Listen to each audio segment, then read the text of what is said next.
Vamos a analizar ahora 4 tipos de fuerza de origen electromagnético, que son las que utilizaremos en nuestro curso de dinámica de este nivel.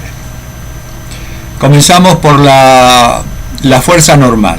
La fuerza normal es la fuerza que se ejerce perpendicular a la superficie de un objeto. El caso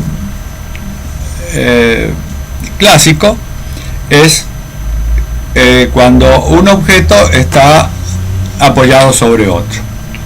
Un objeto, apoyo otro objeto sobre él y aparece una fuerza de interacción electromagnética. ¿Por qué aparece esta fuerza?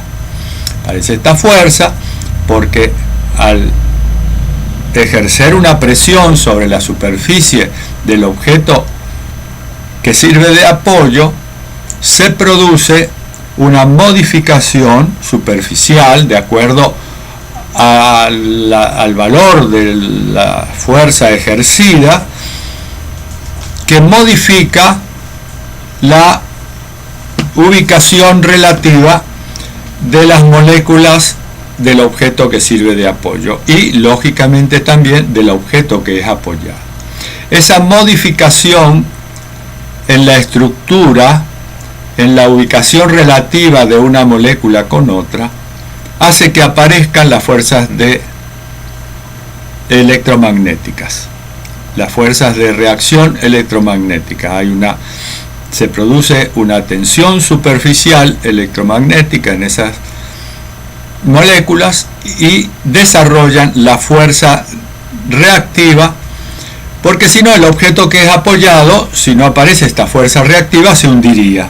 Es decir, si yo apoyo una mano sobre la mesa o sobre cualquier superficie, hago presión, si la superficie es lo suficientemente rígida, no se hunde.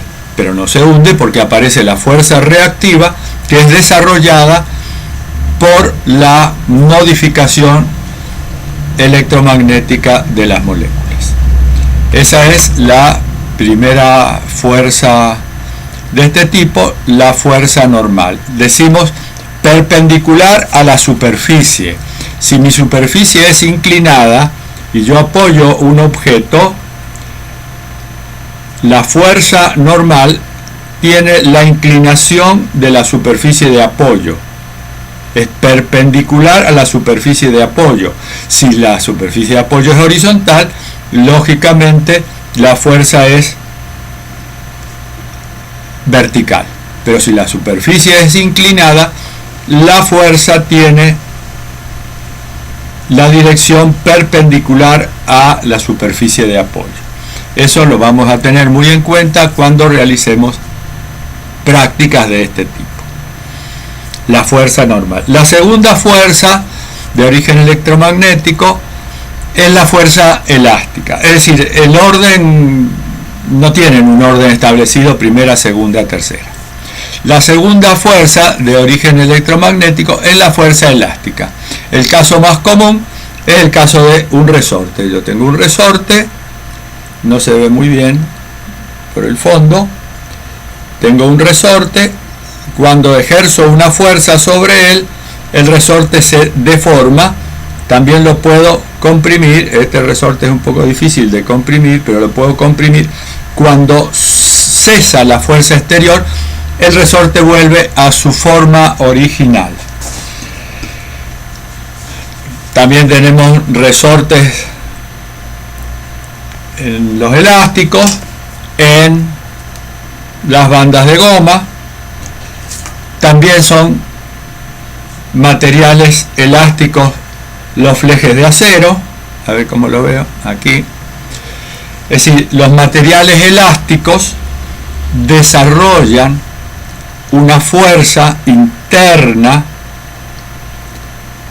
por desplazamiento relativo de sus moléculas, lo que origina un desequilibrio electromagnético.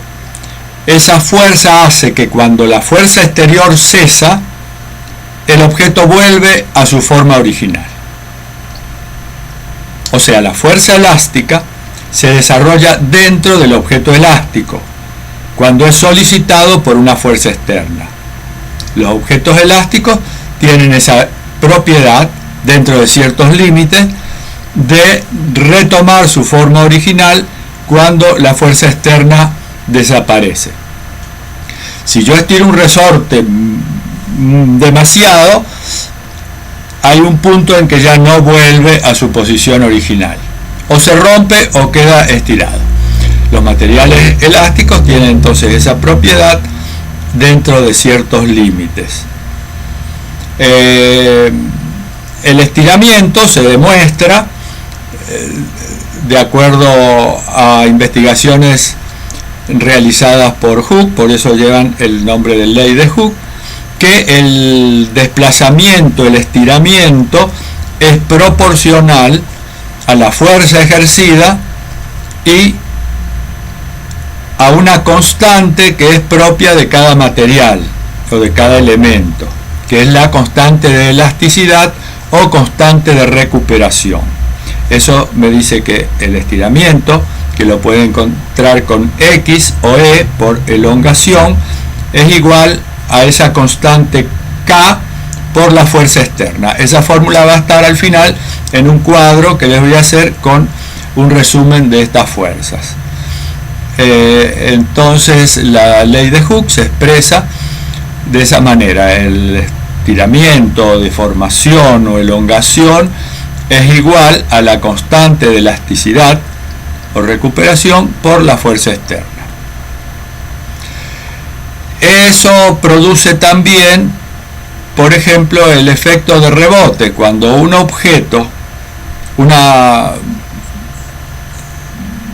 esfera, una pelota de tenis, una pelota de cualquier tipo que rebota, hasta una metra de vidrio yo la dejo caer y rebota, es porque al chocar contra el suelo sufre una deformación y luego la recuperación elástica hace que el objeto sea impulsado hacia arriba.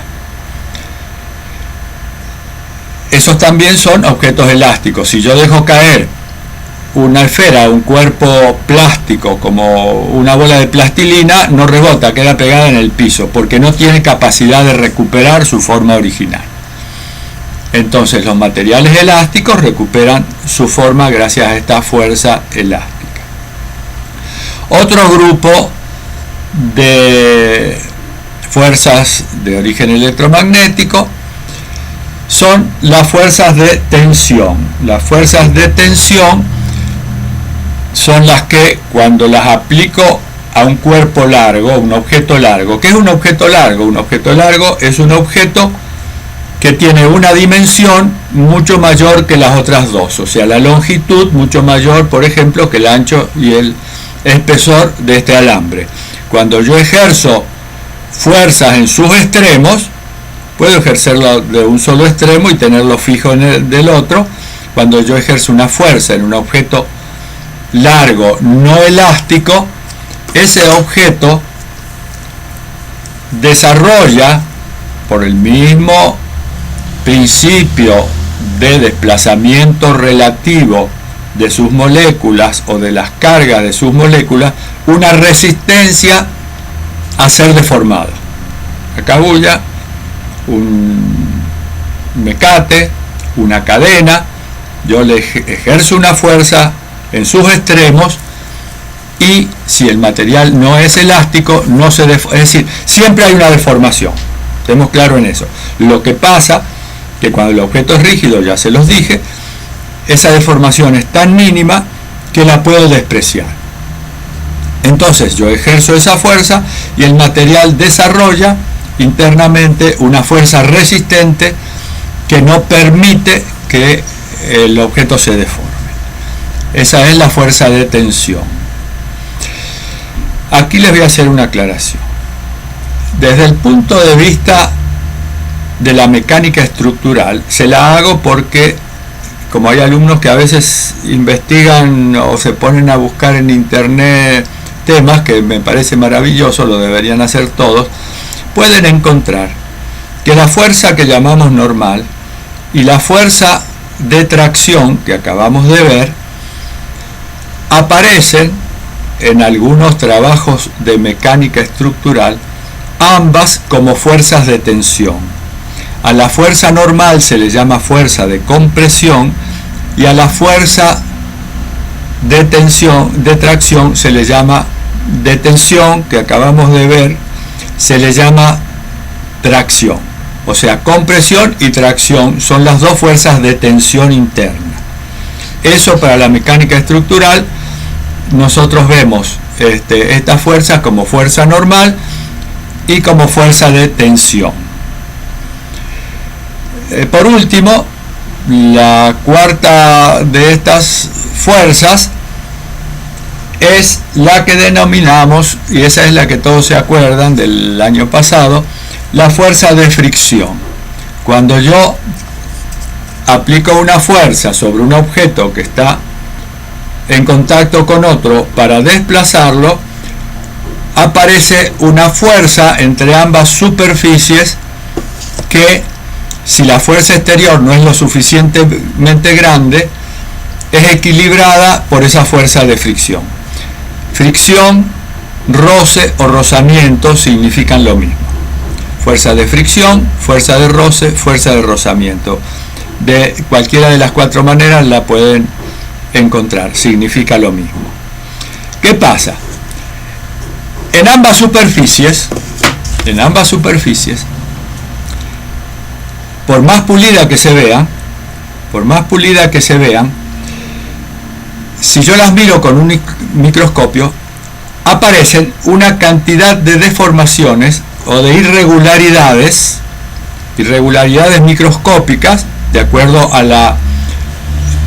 la superficie, son de mayor o menor grado, que hacen que esas irregularidades friccionen entre sí, modificando nuevamente la carga eléctrica o el estado eléctrico de las moléculas superficiales y crean esa fuerza resistente al desplazamiento. Si yo ejerzo una fuerza muy pequeña, el objeto no se mueve. La fuerza de fricción iguala a la fuerza externa. Llega un momento en que la fuerza externa es lo suficientemente grande para empezar a mover el objeto.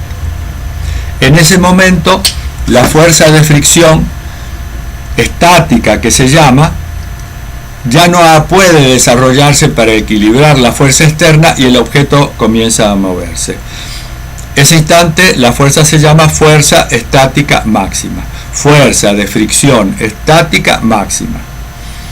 Una vez que el objeto comienza a desplazarse, comienzan las dos superficies a desplazarse una en relación a la otra, entonces la fuerza de fricción o de roce se llama fuerza de fricción o de roce cinética y es menor que la fuerza estática. Una vez que el objeto comienza a desplazarse, la fuerza de rozamiento disminuye para permitir el desplazamiento de las dos superficies. Esta es una fuerza superficial, abarca las dos superficies en contacto y es proporcional